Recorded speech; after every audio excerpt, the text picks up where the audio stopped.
comments in a March 31 memorandum and an April 5th addendum. Again, this has been posted on the town website. Linden had the opportunity to review Nich's response, the town consultant's responses, and submitted a report this afternoon which addressed those responses, as well as proposed a number of conditions should a permit be issued.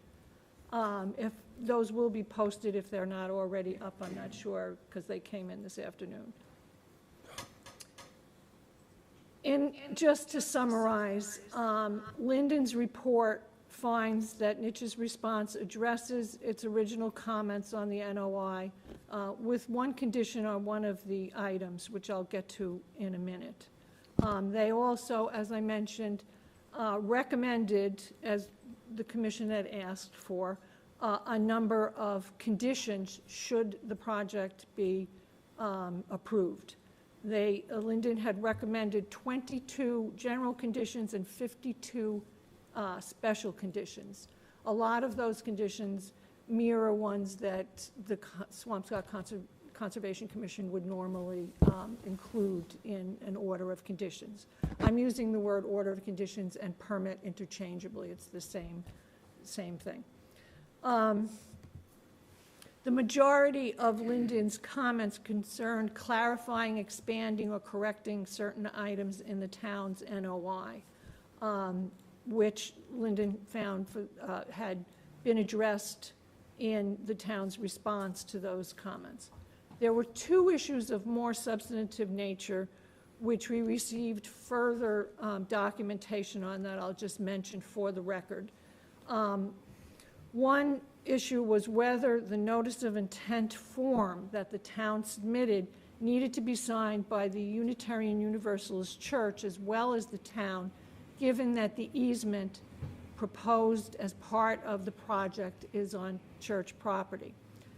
We received from the town's legal counsel, KP Law, on March 24th and another letter on March 31st, letters that provided a legal opinion with supporting citations that the town acquired a legal interest as an easement holder in the relevant portion of the church property when it recorded its order of takings at the Registry of Deeds on or about March 17th.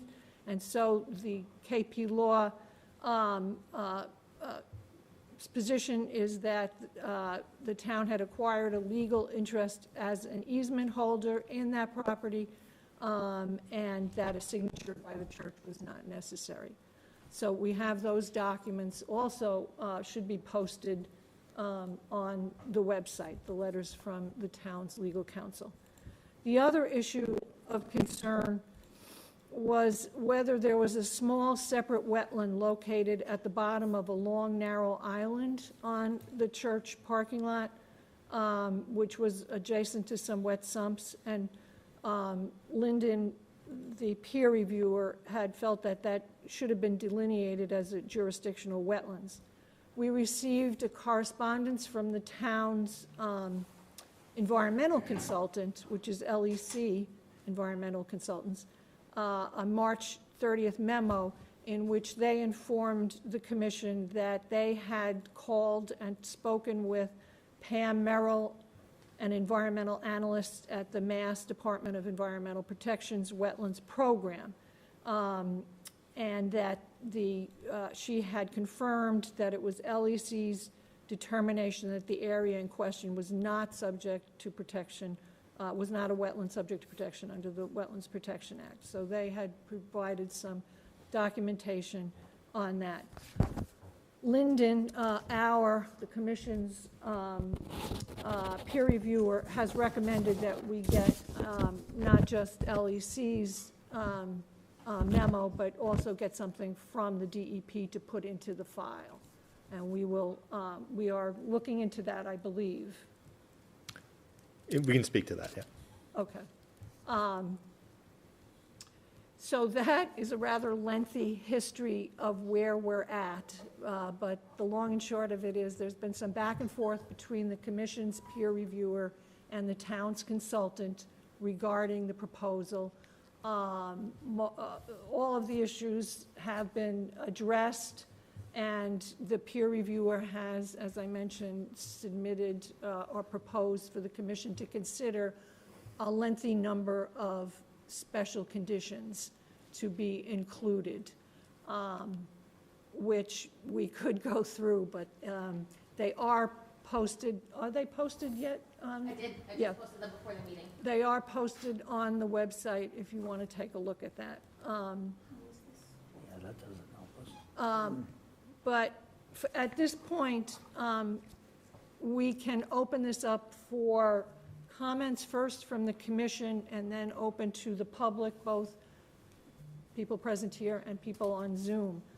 I just want to raise a few of the ground rules. People, especially the public, should raise your hand or use the raise your hand feature if you're remotely participating when you want to speak. State your name and address prior to speaking. I believe these mics work, Marissa? They do, So, yes. so you could pass the mics around. Should this monitor be on? Is it That one. Yours? Yeah. This monitor is not on. Please be brief, avoid repeating remarks that have already been made, direct all comments and questions to the commissioners, and keep in mind, too, that the commission's jurisdiction is limited to work within or within 100 feet of a protected resource area. So there are certain issues that we cannot, address here. So at this point, maybe I'll ask Nietzsche to just, you can fill us in on the request to get a documentation from the DEP on that one issue. Right. So I spoke to Andrea Kendall this afternoon, and she can forward the memo to Pam Merrill. She couldn't. It's hard for us to promise something from someone else. Yep. Okay. Andrea did have and she did, speak to Pam, but she did have a suggestion of if the commission was to forward the memo to DEP for their comment, we might definitively get a response. But we could both do it, but it's just, I can't promise 2 people away will reply. We can do that. I will do that, but you should do it also. Yeah, I'll have Andrea do it. She just couldn't promise me that that someone else would do something. But in the memo, she clearly documents everything and clearly states what Pam Morrow stated. So there's it's very clear. So if she has issue with it, it will be brought up. Okay. I don't know if the commissioners have any specific questions. Feel free. Yeah, I just have one specific question. The wetland at the end of that island, was the reasoning behind that, was that it originally was not a wetland and it was just converted over time because of the flooding? Is that why Mass DEP determined it was not under jurisdiction? Yeah, so it was originally an upland area that was created for stormwater management. They gave guidance a while ago, and they cited the 1997 stormwater regs and the guidance. So a lot of people read that and say if it was created before 1997, it doesn't count. But DEP's clarified that. No, it does any upland, so you can't take a stream in 50 years ago and call it, but any upland area that was created for stormwater management and then starts to exhibit hydric soils, as long as it's documented, and this is documented, the plan showing what it was built for and the order conditions documenting it is, considered not a resource area. I don't have any. That's all I wanted to Okay. we wanted to know a little bit. So I can open it up to questions from the public.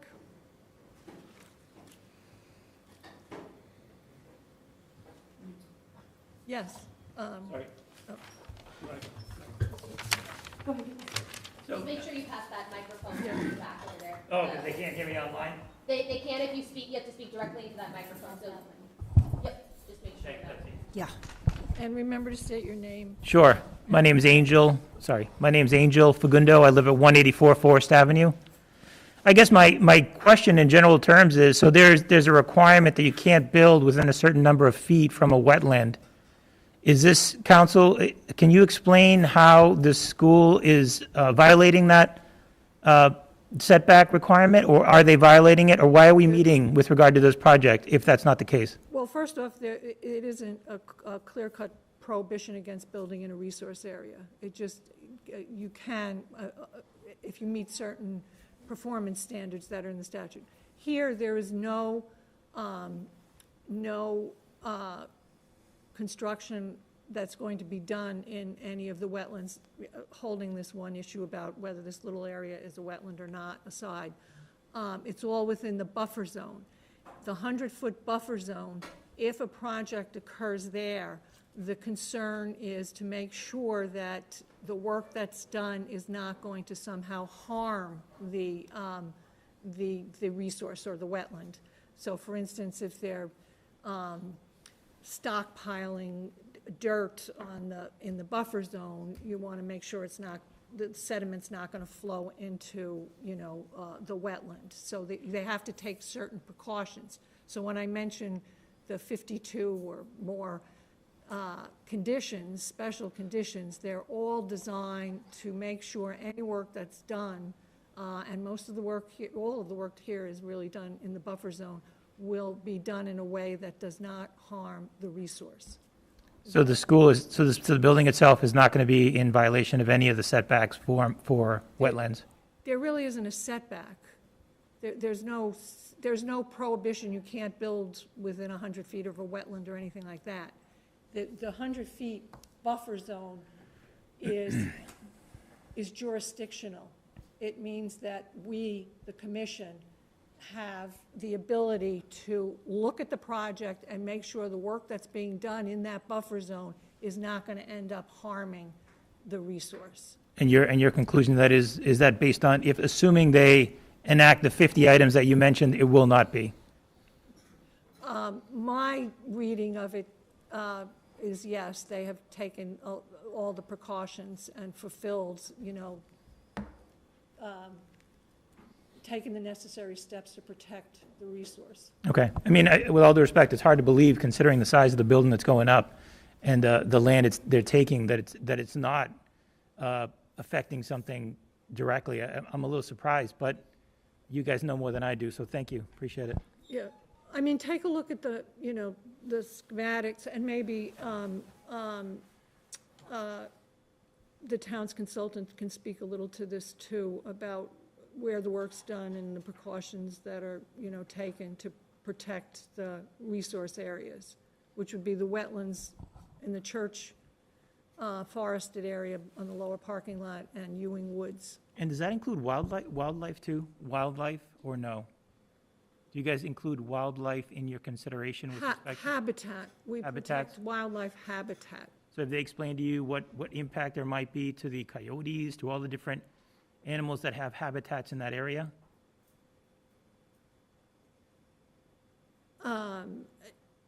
So we're not taking any habitat. We're developing the previously developed school site. And so the project was, we're not extending out into Ewing Woods, we're not extending out into the undeveloped area of Forest Ave. So there's no habitat taking or. Thank you. Okay. Betsy Burns. I live right next to the church, and it is going to be disturbed because the building is going to be dug up and a new foundation and everything is going to be put in, and so it isn't as if it's not going to be impacted. But the vernal pool in the Ewing Woods is only 35 or 36 feet from where this is all taking place. So, I mean, I don't see how you can say that that's not well within the buffer zone, even though it's in the Ewing Woods. It's just across the path. And it's I believe it's a certified vernal pool. It is not a certified vernal pool, but we do consider non-certified vernal pools important too. And we're not saying it's not in the buffer zone. That's why we're here. That's why the commission is reviewing this, is because most of the buffer zone work is in the church parking lot. There'll be some on the side, I guess. The northwest corner of the school where there's a soccer field. Yeah. And then to speak to the Ewing Woods wetland portion of the school's in it. So that gets the project within the jurisdiction of the commission. I don't see how that's possible. I thought it was a law that you had to be 100 feet from where a new construction would be. And this is a new construction. I mean, it's not an old construction. It will be a new construction. The buffer zone's the trigger for the filing. So it's not an exclusion zone. It's not it's not an exclusion zone. It's not a no work zone. So any work within 100 feet of one of these resource areas triggers the filing and triggers the public process. So that's the process we're going through now. Now, the buffer zone, the 100-foot buffer zone, is the buffer zone from the resource area. So that's the wetland itself, right? And there's, under certain circumstances, work's actually allowed in resource areas. But in our proposal, we are not proposing any work in the resource area outside of possibly the Small area. The small area, but we're not. Our contention is it isn't. But so it's really just this process is triggered by the work within the buffer zone. If the existing school was to repave their parking lot, that would be work within 100 feet of a wetland resource, and they would have to go through the same process that we're going through now. Now, it's less work, so probably less of a process, but it's any work within 100 feet of these areas. So it's not a prohibition on work in those areas. It's just, that's the trigger. In fact, we've had, I think at least one, I recall, is it Laurel Ave that runs? We've had someone come before us because they wanted to do some work. I don't remember exactly what it was. Yeah, they came because they had to, because they were in the buffer zone. So they had to come to us, and then we look at the work that's proposed, the type of resource, each resource. First off, let me step back. We're implementing a state law. The Wetlands Protection Act is a Massachusetts law. The local commissions, conservation commissions, we implement that. We're the administrators. So that law lists the various resources that are protected. One of them, the popular one you all know, is the wetlands. Beaches are another resource. Coastal banks are another resource. There are lists, and each of those resources, the Wetlands Protection Act, or the regulations under the Wetlands Protection Act, lists a bunch of what they are called performance standards. So if you want to do work either in the resource or in the buffer zone, you have to make sure you conform to those performance standards. And a lot of them deal, if you're on a coastal bank, they deal with issues of flooding and storm surge and things like that. So there's no prohibition in the Wetlands Protection Act that says you can't build something new or redesigned just because you're in a 100-foot buffer zone. The only thing the 100-foot buffer zone does, well, not the only thing, but what it does for us is it gives us jurisdiction. If they were doing the work, 150 feet out, we wouldn't be sitting here. I hope that's clear. It isn't very clear. I don't quite understand it.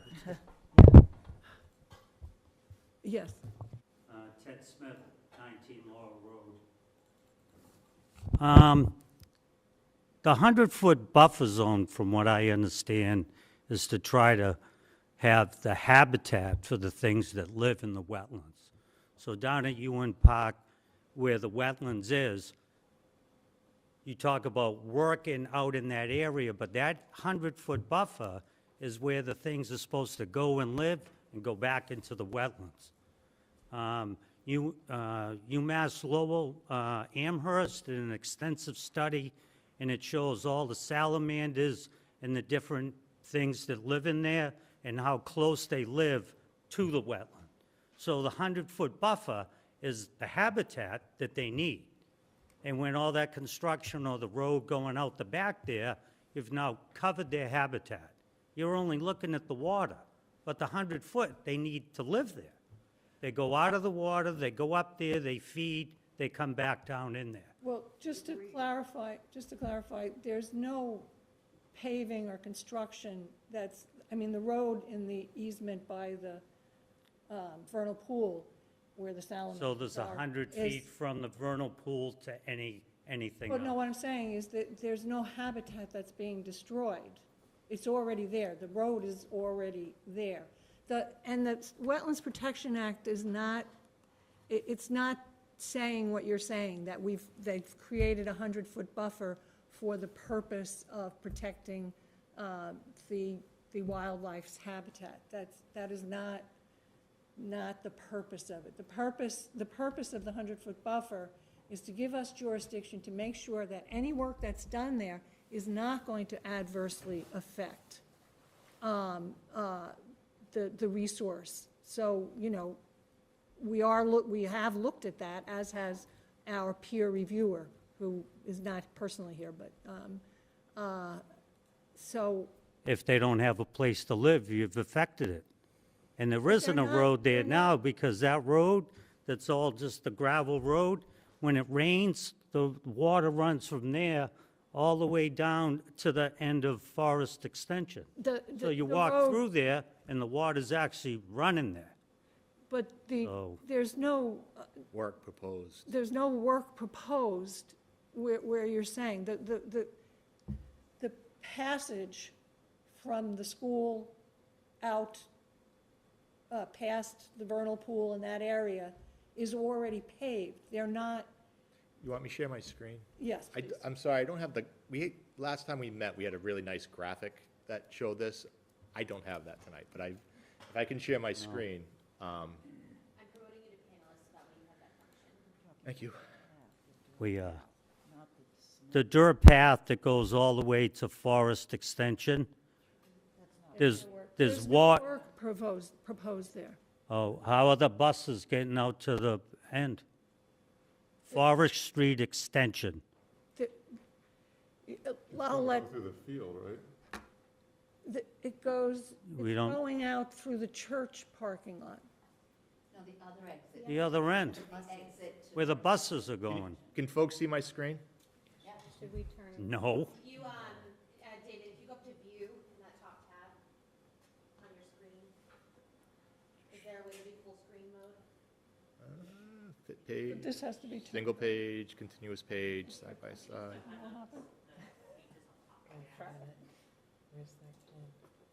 Marissa, can we put it on this screen? I know, or is it? It'll be easier for them to see. Yeah, Say that again. Oh, It'll be easier. Where's, I did something. The other thought is we could flip this around. turn that one around? We're gonna need it on this side, so that's really small.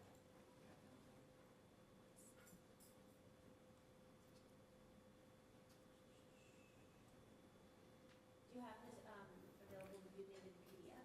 Or it is. I'm just using Bluebeam, which is a little different than. do you have the ability to do it in Adobe? Because I know for a fact Let that has full screen. me try. Fit page. Excuse me, I have a question for the board. I'm really not sure where the school, how far it is from the pond, from the potential vernal pool. The road is what goes by the vernal pool, not the school. If we can get this up. I think he's talking about the one that's close. The distance from the school to the vernal pool. The Ewing Woods or The pond, the potential vernal pool to the school. How far is that? we can get a map up here. So Yeah, I'm going with what you said. the darker red line is the buffer zone. Maybe we could turn, Sorry, I'm trying to adjust it. There's a way to get it bigger and. Oh, we gotta do it on I that don't one think now, we can too. turn this one around So because, the darker red line goes all the way through the back of this one. you know, here's some IT help. I know, IT help, can we get this up? I know, can we get this one?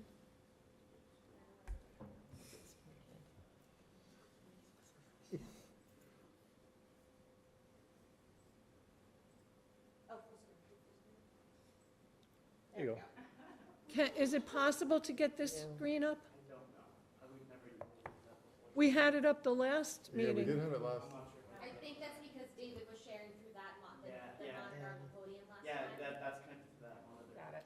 Oh, Can't see that from here.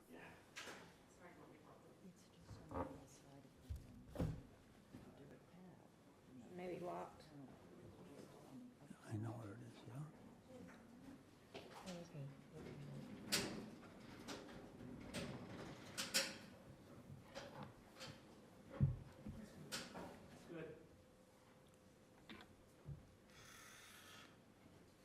we have it here. This is all, this is all the revised.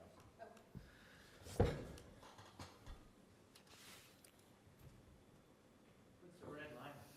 Red line's the buffer zone, okay? The building is gonna be built in the buffer zone or the park? Which we've stated, so just for orientation, the existing school is here. Yeah. Oops, goes a little bit farther. I'm a little shaky drawing. So the Forest Ave is here.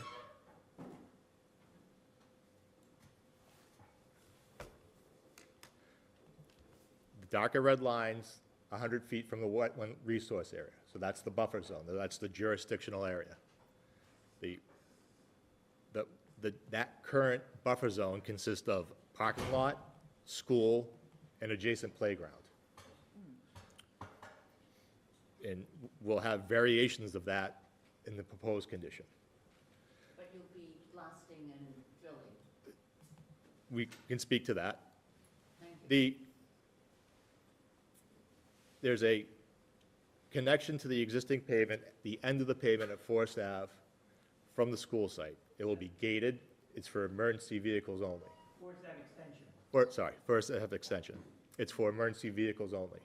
No, Wait, that's wait. not what they said. You please direct questions buses. to the commission. The last week, the traffic engineer specifically stated that the I buses misspoke. would use that. So it's buses and emergency vehicles only. Okay, please remember, you have to keep this in order. Speak your questions after you raise your hand to the commission. Tony, can I just have a follow-up on that? Will there be a paved place for the buses to cross? Will there be- There will be a pavement connection from the school site out to Forest Ave extension. And how close is that to the supposed vernal pool area? It's beyond 100 feet. Because if you look at the red line, the area you're talking about is out here. That, I'm Martha Caesars, I live at 80 Nathan Road. I can't really I can't tell what that is, but you're telling me that is that Forest Ave extension that you've got the circle around? Forest Ave extension, the pavement ends right here. So then there will not be a paved driveway for the buses to get near the school? Children will walk over a rocky path?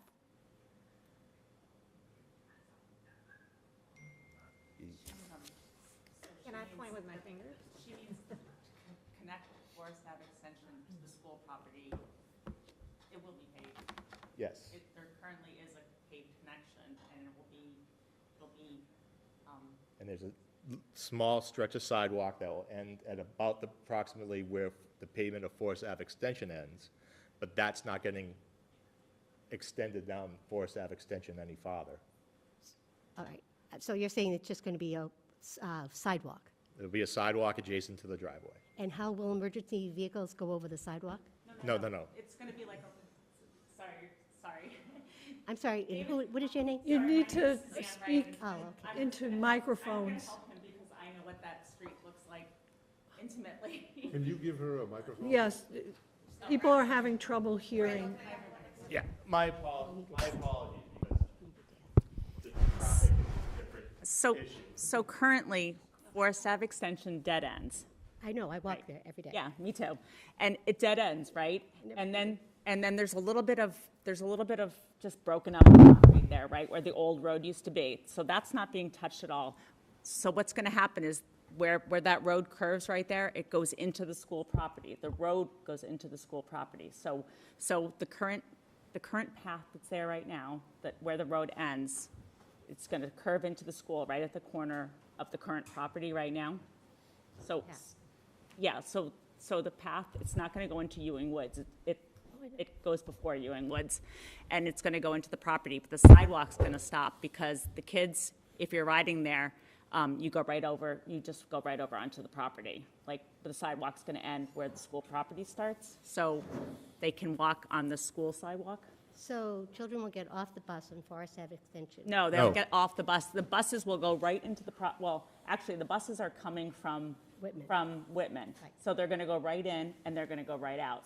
So there's a queuing area on the long side of the school there, Right. like where it's shaded is the long side of the school, and where his arrow is, it's a queuing area. It's big enough to stack multiple buses, but we only have two. It's hard for me to be able to envision something that a bus is going to go on to get out of the parking lot. It's got to be a wide enough road. Yeah, so we know it's wide enough because the big blue fire truck can get through it, and the ladder truck can get through it, because the chief has been involved in the traffic discussion. Yeah, Nish hasn't. I hate to interrupt, but we have to bring this back to what the Conservation Commission can deal with. We can't deal with the traffic, with buses, with, Oh, you know, got one. as, it's not within the buffer zone. So that part of the project, we have no jurisdiction. We don't have over. jurisdiction over that part of the project. And I would only say, I walk the Ewing Woods all the time, and I always thought that was conservation land. It is conservation land, you're correct. Okay, and so that's not in your jurisdiction? That is, but, Okay. but this is not, as I understand it, not going into the conservation land, is that right? Correct, we're stopping, so between us and the conservation land is the Forest Ave right-of-way.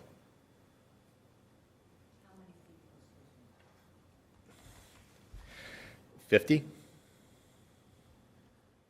the dirt path is 50 feet. The vernal pool is right beside the dirt path. And so you're saying it's 50 feet from the vernal pool across that little narrow dirt path to the school building, the current building, which is going to be rebuilt. Can I just clarify, are we talking now about something different from the road to Forest Avenue Extension? Or are you talking about the building itself? That dirt path. The dirt path. No, but we were talking about the connection that's going to be made for buses or whatever to go on to Forest Avenue Extension. But now you seem to be talking about where the vernal pool, Thank you. I just was talking up a little bit, okay, so, south. but it's It's more or less, it's the same area. I just wanted to clarify. Right. So the wetland resource area extends, a portion of it extends actually into the Forest Ave right-of-way. Right. Okay, so the path that goes by the wetland resource area is in the Forest Ave right-of-way. Right. Our project, all the work stops on the school property, which is not within the right-of-way. But everything's disturbed there. All the habitat, the vernal No, pool, the well, water. that's why there are conditions that they have to make sure they do erosion control and other measures are taken so that they don't damage it. The commission at the last meeting also raised a concern about how compacted that path was so that stormwater may flow into the pond. And we were discussing, I think you can give a presentation on your opinion on that, but one of the conditions that the commission wants to add is that if after construction we feel there should be a natural barrier there to prevent that stormwater flow, we will reconvene and, require that. So the point is, the commission is looking at protecting the resource areas and making sure that that the work that's done, the project will protect those resource areas through a number of 52 or more conditions. So it's not, again, I get the sense you think that the Wetlands Protection Act somehow prohibits all construction, and it doesn't. It just ensures that anything that is done in a buffer zone or in the resource area is done in a way that will not harm that resource area. So you get validation or whatever from the Massachusetts Wetland Protection Act. You go by the local wetland bylaws and regulations. You are in touch with the Mass Natural Heritage and Endangered Species Organization. Do they check out? There are no Everything endangered, is there are being no endangered species here. That's a box they have to check off. If you read the NOI that the town submitted, there's a lot of information. It's a hefty document, has a lot of information in it, and one of those issues. It's the State Wetlands Protection Act that we're implementing. There is no local Wetlands Protection Act. Okay. Some towns do have those. Swampscott does not. So it's just the state Wetlands Protection Act. So the Mass Natural Heritage and Endangered Species Act is not does not conduct a overview of this? Or what No, about there are legal- no endangered species. Oh, there are. I beg to differ. There are spring peepers, which we hear now, and also there are salamanders, which we in the neighborhood have all seen, and There's a list of I the can tell you endangered. exactly where the salamanders go. They live in the ditches, in the school parking lot and around, and in May, the first warm rain in May, they come out and they go to the vernal pools, and they've been observed, and they lay their eggs, and then they go back into the ditches. And anybody, all of us who have lived in that neighborhood have at various times seen evidence of this. In order to see them, you have to see them at night, and a couple of people have actually been interested to go and see them at night.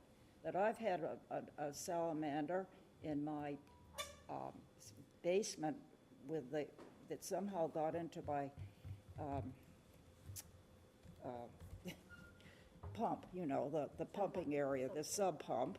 And other people have seen them in the yard, right by. I don't think anybody, not to interrupt, but no one is denying that is a Sorry, I vernal couldn't pool. hear you. No one is denying that there's a vernal pool, there are salamanders. Yeah. There are no endangered species that that was checked off, right? And checked, But double I read checked. that they were considered species of,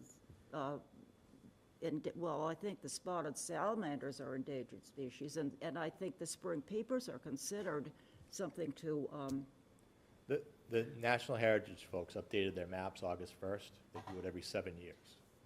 But they just updated them August 1st, and there wasn't anything listed here. We're not saying there's not wildlife here. It's just not, there's none of that's listed.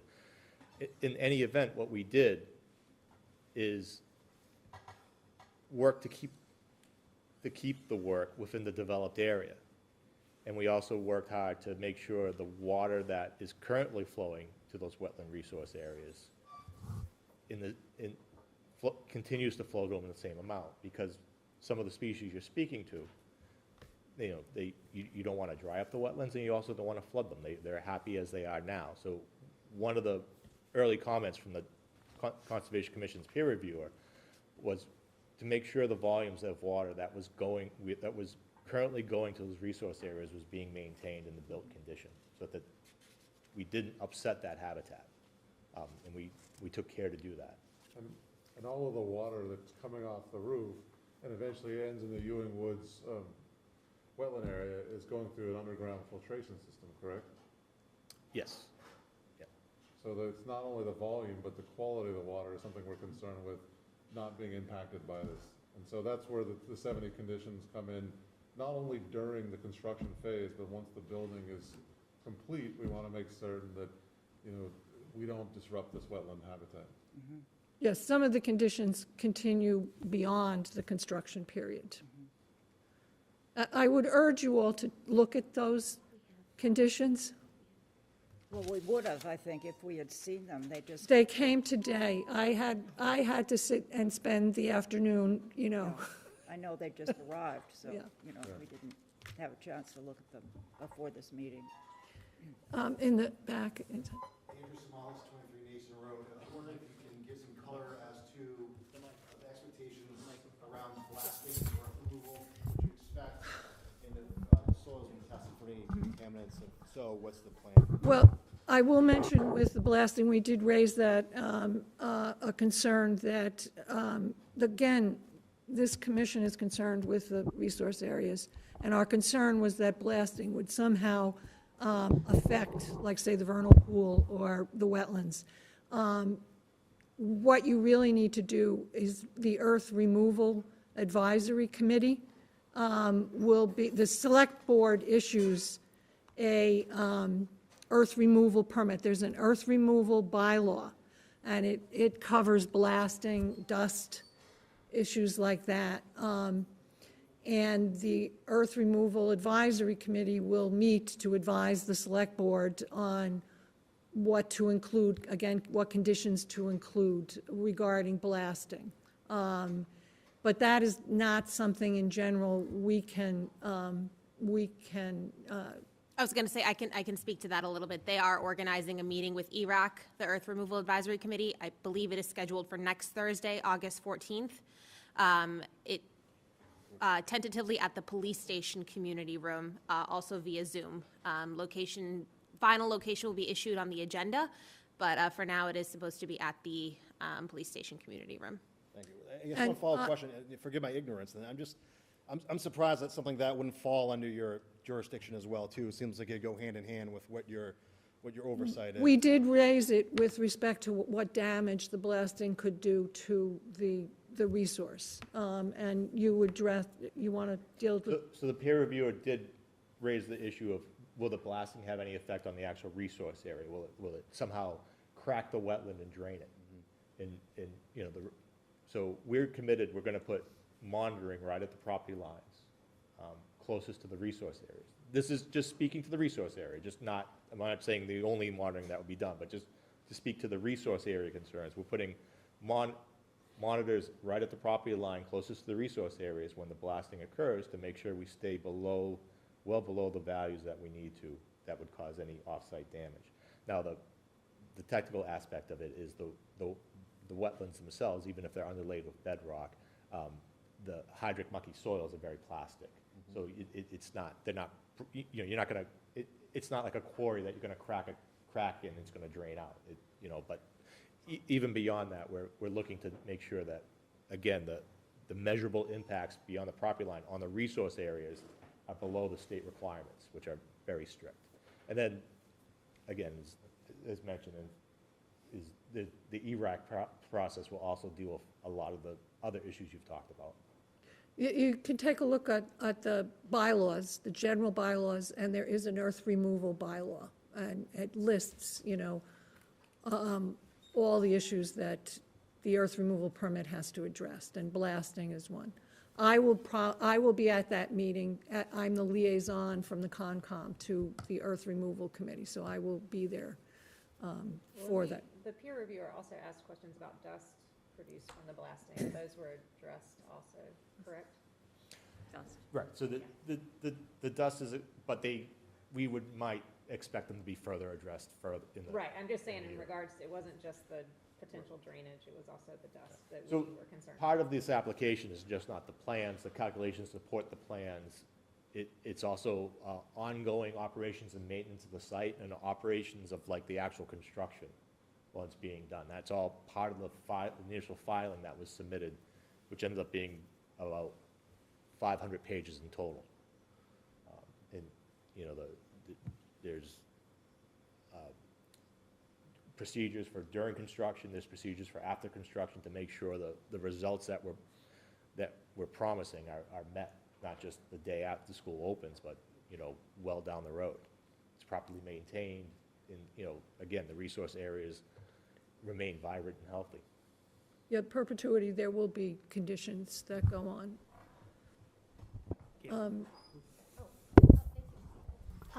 Well, I guess I'm just going to follow up on sort of what is the area the Conservation Commission actually is protecting, and that's sort of what I thought you were as a group. And I wanted to ask this question because I don't know if they've, I've expressed concern about the emissions of the cars once the school's open. And when we heard the traffic study report, the last meeting at the building meeting, we were told that there are going to be several hundred cars morning and afternoon. Since that time, I've been doing research, and there's been a lot of study about the effect of cars' emissions on forestry, on water tables, on streams, and even more importantly, on health. And so I'm going to bring this to the Board of Health as well. But my concern is that these cars, we're living in an age where everyone is concerned about climate change. And the one thing they're finding is that the car emissions are really causing a problem for our climate. And we are now creating a situation where probably 2/3 of the families in our community are going to be parked or sitting in an idling car on Laurel Road, Nason Road, Whitman Road, and then the other way. Again, there's a lot here that we really can't. Okay, so I'm just wondering, I'd like to bring it up here because if this commission could maybe start to think about that, about what will happen to people as a result of having all these cars idling. But we or drop don't off- deal with human health here, sad to I know, say. I'm going to bring Yeah, it there yeah. also, but I thought climate change might be something that you would look at in terms we- of forestry and streams. We implement the, Wetlands Protection Act, and it's That's got it? set, resources that are protected, set performance standards that if any work is done in those resource or the buffer zone, they have to meet. So that's what that's our focus. Okay. So the impact on emissions on any of the forestry or the water table in the area where we live isn't a concern? There's just not performance. There's not None? anything to, Nothing to do with commission? and I don't know if you can address that, but. I mean, if you want to speak to the school project overall, and they're No, but not get, I don't want to get into. don't- yeah. No, I'm only bringing it up. Yeah. Are May- we concerned, if you just real quick, I mean, there's no question that there's concerns around the effects of climate change on wetland habitat. However, that's a global effect of, millions of cars and other activities. 70 cars, a couple hundred cars here versus there, that's a drop in the bucket of the overall problem. And it's like, the CO2 emissions that go in the atmosphere are gonna go whether the school's in, Right. Near Stanley or somewhere else. It is, but the National Park Service is already issuing warnings on all of their websites about having cars sitting in lines idling. That's a problem in general that we need to stop, regardless of where the school is. That's independent of the wetlands, so that's not, again, that's something that you should take up with the town, for sure. I- I just want to say one thing. I remember when my son was at Stanley, they would not let the parents idle. Like, we literally turned our car off. I don't know if that's still happening, but I think that's something, the principal at the time was very adamant about, turn your cars off. He would literally go around. So I think that's something maybe we could take up with this, There will be principal between, or- But outside the scope of Right, this. I mean, this, yeah. No, that's okay. I guess, Marissa, to give people on Zoom a chance if they have questions, is anyone, Sure, I'd invite anyone on Zoom to use the raise your hand function, and I'm happy to call on you.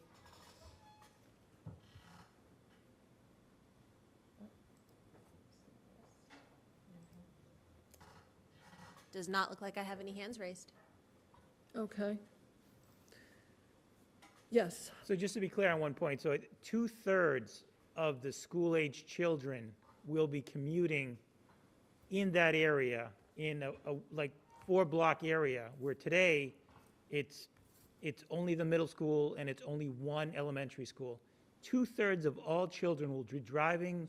I just want to make sure you guys, because that's a very powerful point. I didn't even think about it until she brought it up. The effect of the emissions on our environment, because of the decisions that we're making here tonight, are many and far-reaching. And I appreciate that this is a Conservation Commission, and I appreciate the fact that your charge is to make sure that our waters, the conservation area, are are in good shape and good form. But I just want to repeat that, and you don't have to respond to it. I just want you guys to keep that in your mind. Yeah, no. I'd like to go back to the picture that you showed us a minute ago about the red line. Oh, this plan? That one? But can I respond to the emission concern? Sure. I mean, those cars would be going to a school regardless, right? And emissions, the very nature of them is they disperse. And so we're not creating more emissions. Those emissions would be in Swampscott regardless. The difference is you have 600 cars.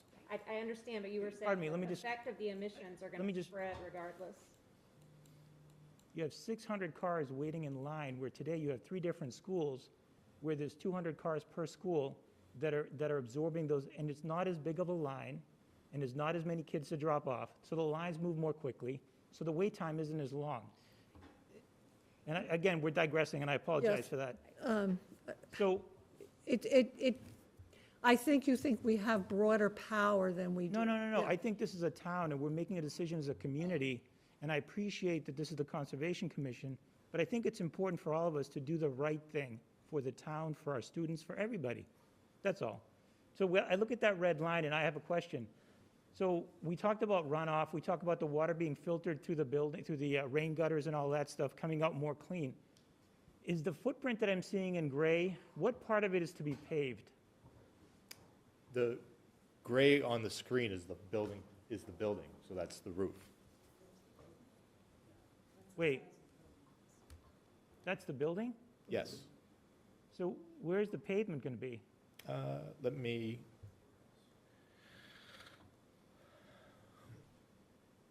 I guess the question I'm asking is, in terms of the footprint that is paved today versus the footprint that's going to be paved in the future, what's the difference? I don't have the exact number off the top of my head. It's in the report. There was an increase in There's an increase, impervious. there's definitely an increase in impervious area. Significant, right? It's significant. And Significant. That's why for the stormwater, there's a lot of effort being to make sure that those impacts are mitigated. So today, the rainwater seeps into the soil that we have, and it's a beautiful thing. Unfortunately not. Well- The site's mostly ledge. Yeah. The site's mostly ledge. Be that as it may, there's still going to be less opportunity for rain to soak into the natural environment and go into the vernal pools. Do you want to explain the basins? So regarding the resource areas, again, the peer reviewer brought up the fact that very early, that we wanted to make sure, so we were taking great care to make sure that the volumes of water that those resource areas see today doesn't change in any appreciable amount. The site will have much more impervious area when we're done with our construction. So to mitigate those extra areas of imperviousness, we're creating a whole brand-new stormwater system that not just addresses the volume and the rate that water leaves the site, but also the quality of that water that leaves the site. The two of the main features are these very large underground detention systems where we can hold the water back and release it slowly to mimic what happens out there today. Upstream of that is all the water quality measures that we're looking to do to make sure that the water we release meets today's standards for stormwater. And also, so we're removing 80% of our total suspended solids, 80% of our phosphorus, so it's to not impact our downstream neighbors and to make the stream of water that's coming off the site cleaner. That's the elevator pitch, but Yeah, and the maintenance on that is probably not something we want to talk about just now because it's irrelevant. My point is, so the physical building is built on the buffer land, within that buffer zone. No. The red line is covering, Oh, a little, yes, Yeah. yes. Current building is But- there too. Yes. And the I know, and the we've made corner- mistakes in the past. I think that the building was built in a way that it probably should not have been, and I think shame on us. But we're here today to talk about a new building, to make decisions based on what's best for that area. And so my question to you is, the building was there, what a mistake we made back then.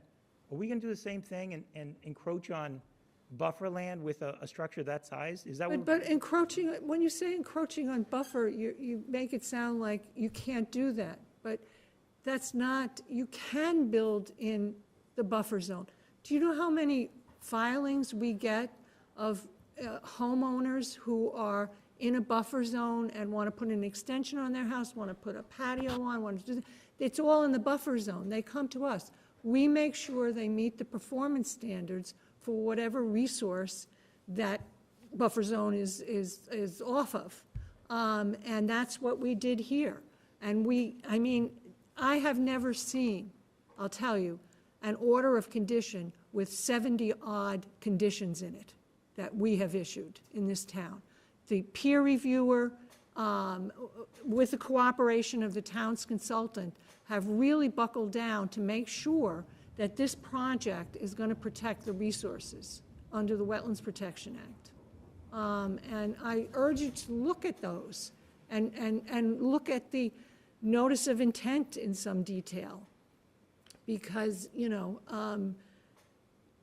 there really has been a big, large effort here to make sure that this school is not going to impact adversely the wetland areas that it is near. And to add to that, the consultant that we hired, I mean, their job was to provide an independent review for us, the Conservation Committee, not for the, you know, the project. And so that's partly why we've arrived at this point where we have 72 conditions, because they are helping us hold the project's feet to the fire, so to speak, to protect the protected areas from damages. And in those conditions, there's also clauses there for if damage does occur, what happens. And so, you know, there's provisions, I think, to protect the wetlands and to enforce restoration if damages do occur.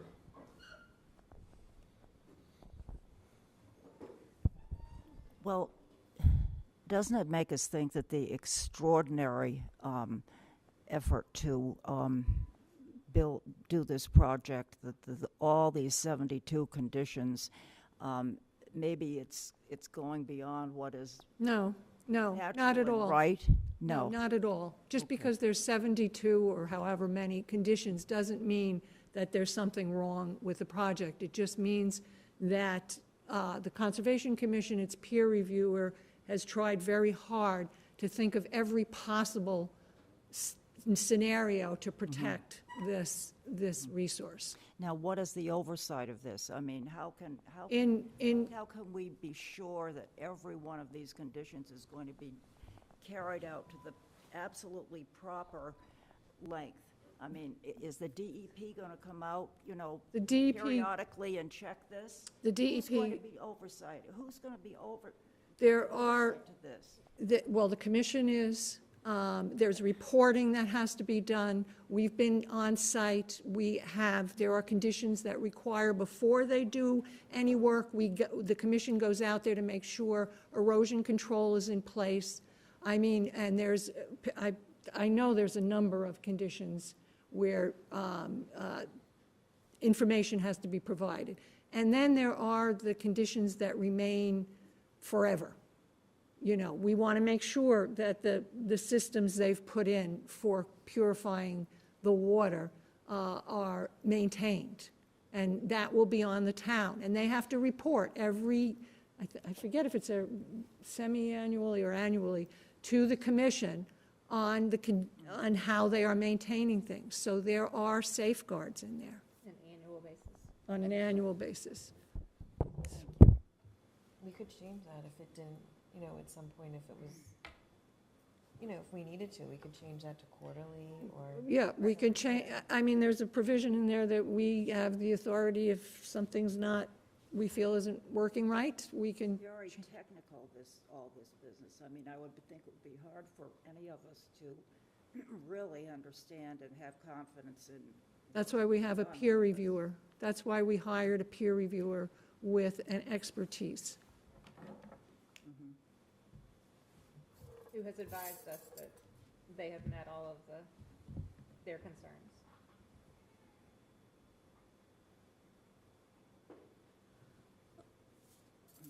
Yes. I have a question about the trees. Is that part of your commission? The preservation of the trees around the site, is that part of what you're doing? I can comment a little to that. When we did our site visit, we asked, and we were told that supposedly no trees would be taken down, and there was just some brush, like, I mean, I don't know if you can pull up one of the pictures, but it was just like brush trees, like, it looked like kindling. So I mean, I don't know if anybody here can attest to that, but I remember asking when we went to our site visit about the trees, and we were told they would not be touched. So, again, we're staying within the developed area, so towards what I call the back of the site, where this school site becomes Forest Ave extension, sometimes it looks like it's one or the other, but there's no, we're not cutting down any trees within any of the off-property, and I think it's just brush in the corner, in the northwest property corner. Closest Near to the the soccer where field? the soccer field's going. I'm not, Brush. I think I'm sorry, Suzanne can either you answer or that Right. question Yeah, brush. about the trees. I think we were told there would be several trees cut down and the, well, you know, just the fact that trees may be cut down doesn't necessarily violate something. Again, you have to look at the resource and what you're protecting, and whether it's going to have an adverse effect on the resource. So I don't recall there being any issue about cutting the trees down affecting any of the resource areas. And I'm also trying to bring up the planting plan. I mean, there's trees being cut down for sure, and there's also a Hundreds. lot of trees being planted. I mean, Yeah, I understood there were going to be rain gardens put in. And then one of the conditions that we put in is that anything that's planted needs to be a native species. Yeah, native.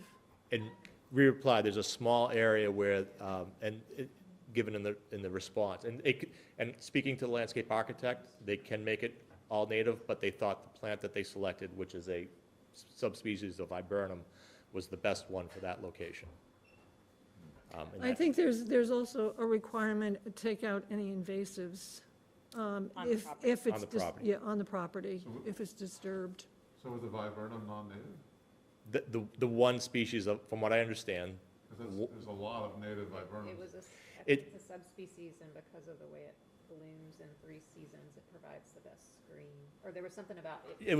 it's the shady corner, and it provides the best screen. And she did say, and it's, again, it's not it's outside of any buffer zone area, but if it was an issue with the commission, she could find something else. There are a lot of problems with the native viburnums and diseases. So. From what I understand from my landscape architect friends, some of the issues has to do with climate change, and what is currently native is transitioning to not be native anymore, and what is not native is coming up north. It's a lot harder with the conifers than with deciduous trees, too. I don't know if that's the case in this, but that's from my work with a lot of landscape architects, with the transition we've been dealing with, the natives and non-natives.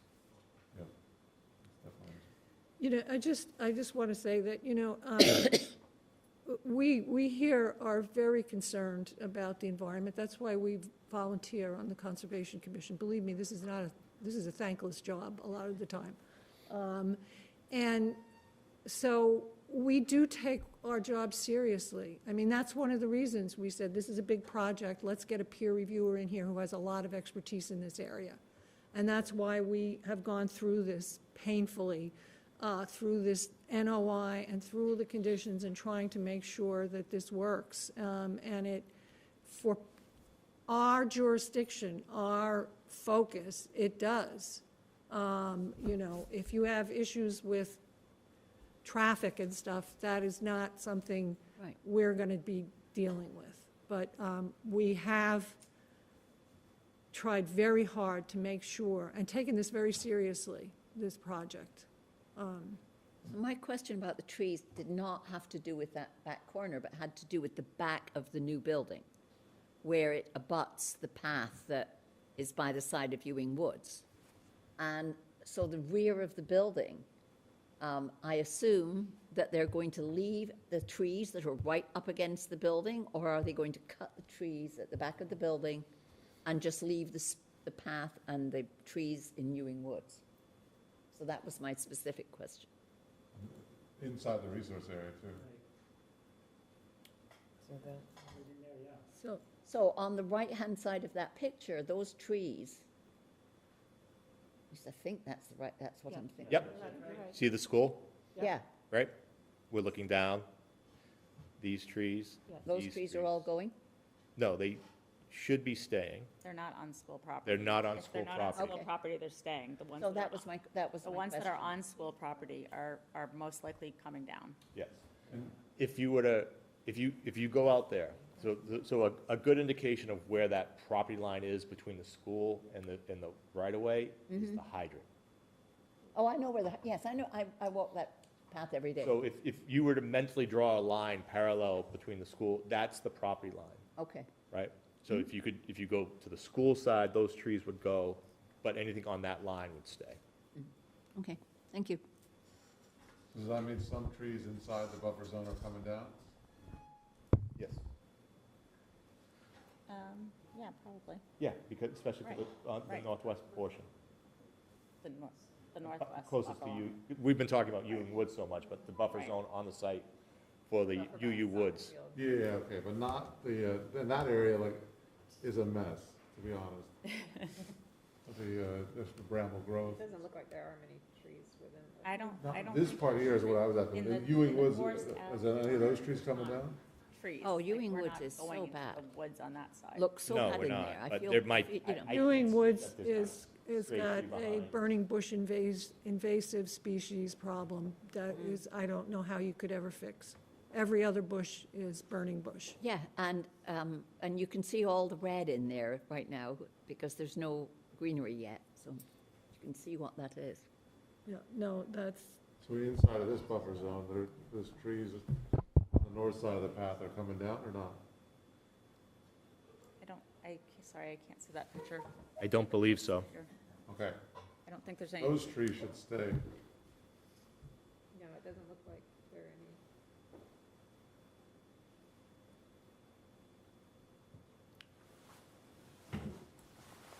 Stone wall, Looks like it is not enough.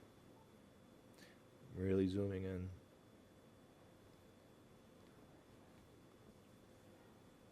I think this line that is the property brush. line, or is the solid line the property line? The dash, see this one? Yeah, okay. Property line. So some of those trees are right on the property line. Yeah, but they might be the overhang of them. So I hate, as I mentioned last time I was in front of you, I hate to say the all or every, as an engineer, but it was great care taken not to wholesale take down trees.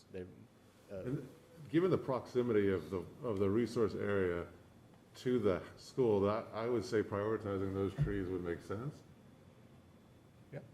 Yeah, and putting a condition in.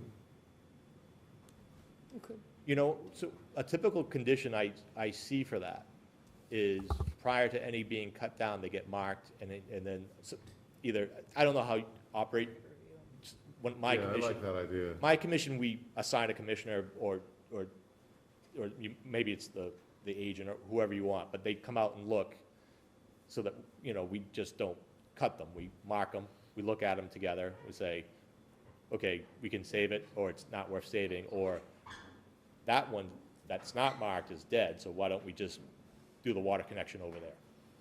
we should definitely do that. yeah, we can add Yeah. that. We can, Thanks for bringing that up. yeah, Thank that you. was good. Yep. It's kind of a standard one. Last Yes. question, I promise. Okay. Was the study that you had a committee come in to help peer review the work that was done, from where I'm sitting, it sounds like that was an exercise in trying to make this project a reality.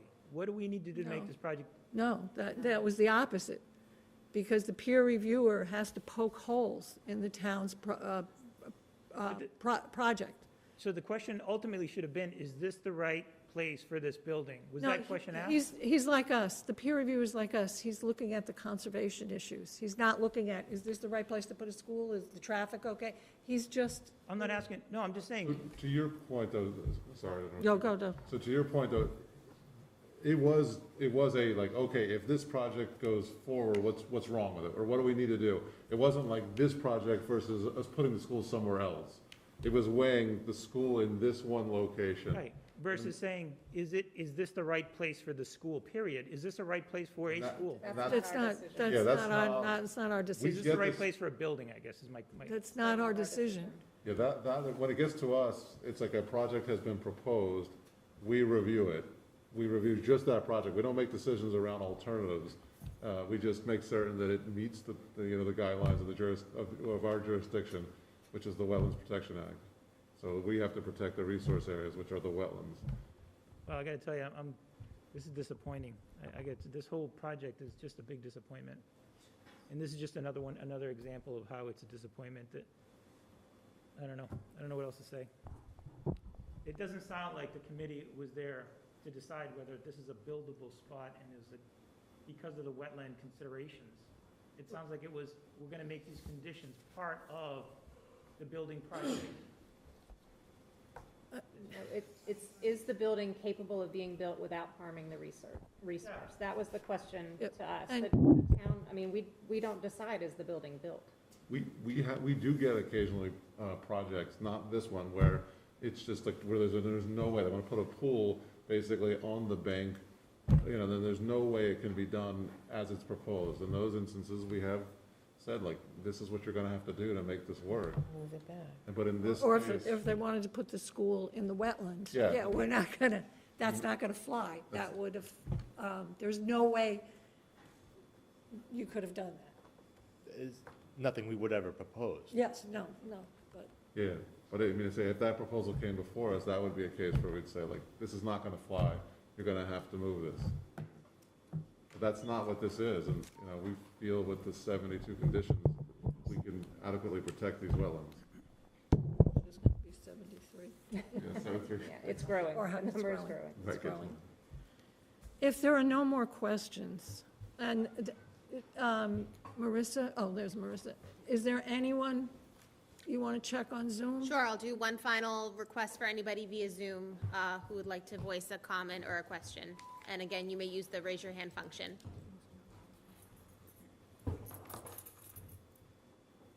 Nope, looks like we are good. Okay.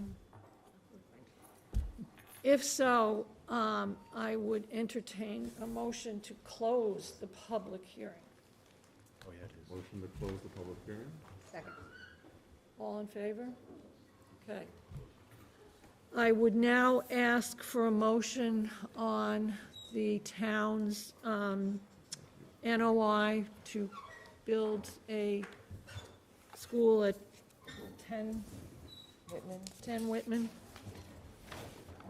motion on the town, for the town's NOI to build the school at 10, And I would entertain any conditions.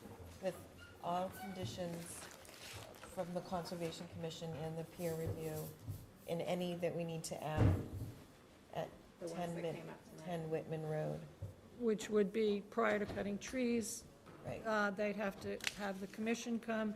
And I would also add that if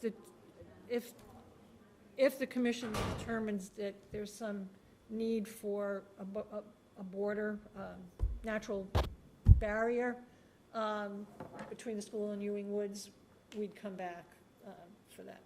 Yes? So there were just a couple of conditions that we wanted to talk about the language on them. Is this the appropriate time to discuss that? Yes. In the general conditions, Are we looking at, Do we have to reopen the hearing? Oh, right. I feel like we closed the hearing, Everyone left. the public part of it. And then well, we're now making a motion to amend the, approve the project with conditions, and he's making got a it, okay, sorry, just. correction on the, we closed the hearing, yeah. condition 44, under the perpetual conditions proposed by the peer reviewer. That must be in the special conditions. Yeah, Yes. yes, So we did want to note that the generator for the project is located in that area, and we just would like the generator to be included within the list of the acceptable fuel-containing items in that area. okay. And then also condition 46, which references permanent trash dumpsters in the 100-foot buffer zone, only if they are enclosed in a structure. So we are proposing permanent dumpsters in the service area. With the service area being the structure. So, yeah, we just wanted to make sure that the language was appropriate there for what we are proposing. Can you describe this, Oh, the I'm service area and how, like, Linfield, that's not right. do you have a picture of it, or? Yep. You'll have to take that up with Linfield. Yeah, yeah, that one has a mistake in it. That one slipped by me. Oh, The town of Linfield? Yeah, Yeah. I wonder where the peer reviewer got these from. I can't, Oh, I stopped your screen sharing because I pulled up the conditions, but you can go ahead and do it again.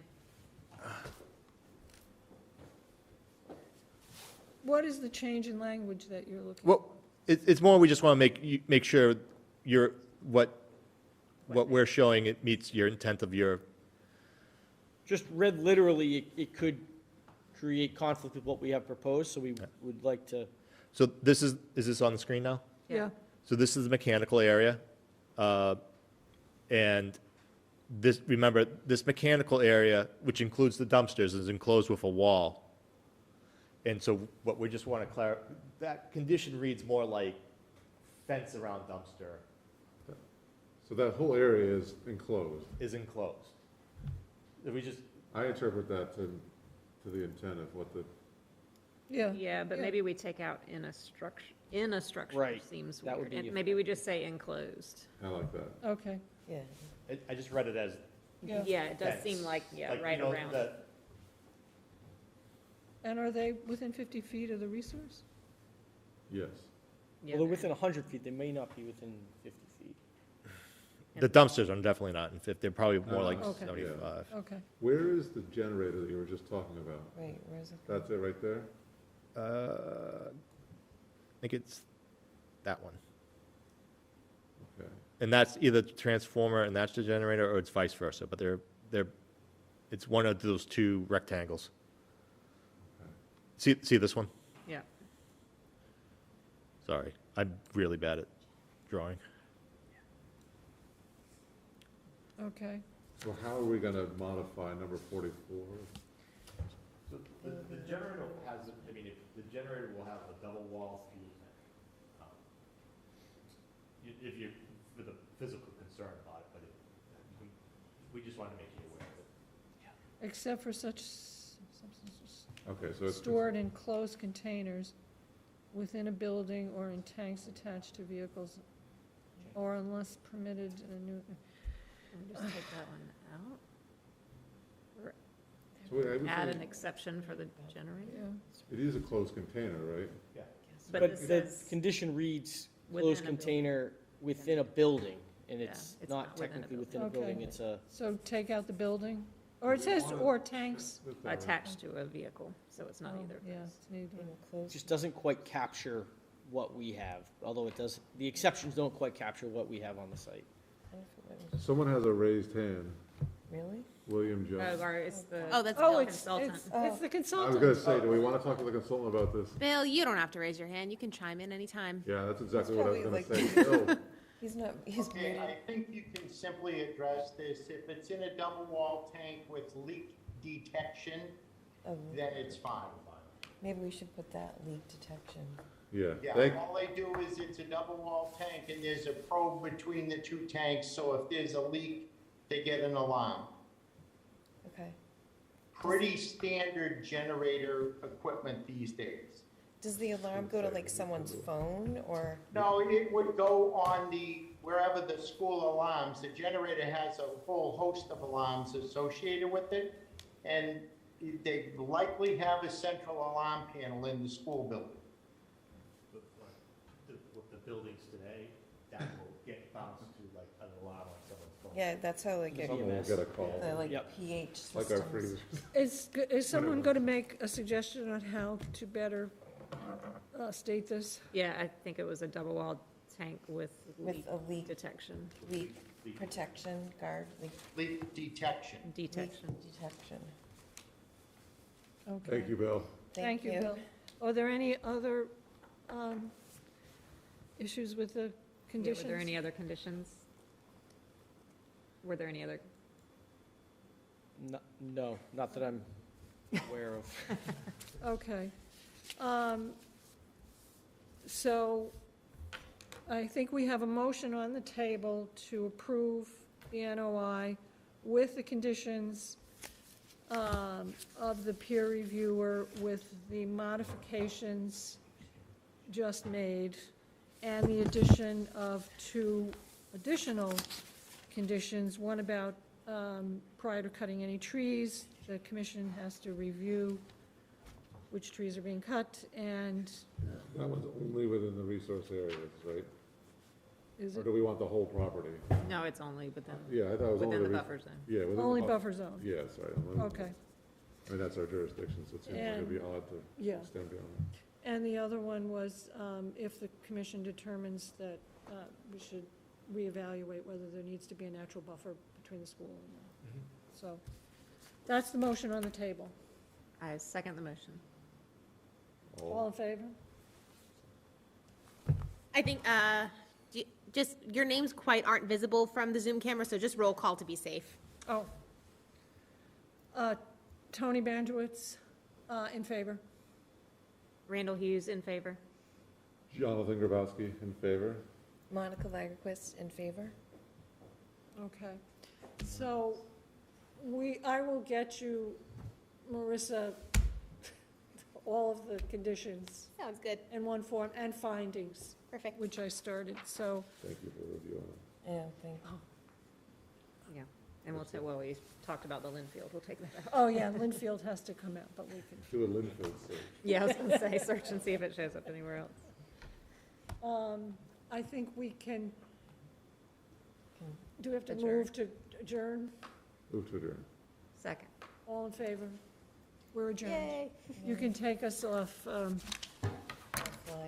There's 4 Linfields in this document. I was gonna say, yeah. There really? It wasn't just. Oh, Yeah. really? Okay. We could do a